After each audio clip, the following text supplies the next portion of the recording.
আসসালামু আলাইকুম সবাইকে। কেমন আছেন সবাই? আশা করি সবাই ভালো আছেন। আজকে আমার আম্মু বিকালে একটি নাস্তা বানিয়েছিল।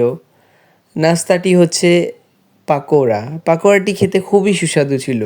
আপনারাও চাইলে এটি বিকালের নাস্তা হিসেবে ট্রাই করতে পারেন। বানানো খুবই ইজি। আপনারা শুধু একদিন আগে হেলেন ডাল ভিজিয়ে রাখবেন। যেমন আমার আম্মু করেছিল। একদিন আগে হেলেন ডাল ভিজিয়ে রেখেছিল, এখন ওগুলোকে ব্লেন্ড করে নেবে। ভালোভাবে ব্লেন্ড করে নিতে হবে। বেশি পানি দেওয়া যাবে না, অল্প পানির ভিতরে এটা ব্লেন্ড করে নিয়েছিল আমার আম্মু। অল্প কতক্ষণ ব্লেন্ড করার পরে এই পেস্টটাকে একটা বাটিতে নিবেন। দেখতেই পাচ্ছেন কত সুন্দর একটা পেস্ট হয়েছে। এই পেস্টটাকে আমার আম্মু একটা বাটিতে নিবে এখন।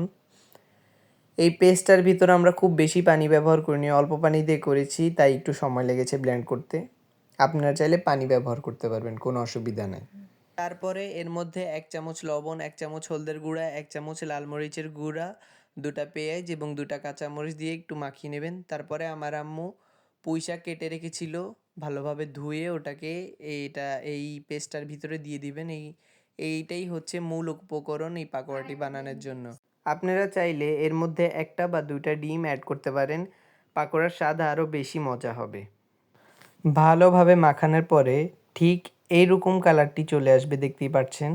তারপরে আমার আম্মু একটা ফ্রাই প্যানে তেল গরম করে ওর মধ্যে পেঁয়াজুর মতন পাকোড়াগুলো ভেজে নিচ্ছে। বাদ বাকি পাকোড়াগুলোকে আমার আম্মু তেলে একইভাবে ভেজে নিচ্ছে। আপনারা এটা বানানোর একবার ট্রাই করেন, এটা বানানো খুবই সহজ। আমার আম্মু বিকালে বানিয়েছিল, মনে হয় আধা ঘন্টার ভিতরে এটা বানিয়ে ফেলতে পেরেছিল। শুধু আপনাদের কি করতে হবে, একদিন আগে হেলেন ডালটি ভিজিয়ে রাখতে হবে। তেলে ভাজা শেষ হয়ে গেলে ব্যাস আমাদের পাকোড়া রেডি। আশা করি ভিডিওটি আপনাদের ভালো লেগেছে। ভালো লাগলে লাইক করবেন, কমেন্ট করবেন এবং সাবস্ক্রাইব করবেন। ধন্যবাদ সবাইকে।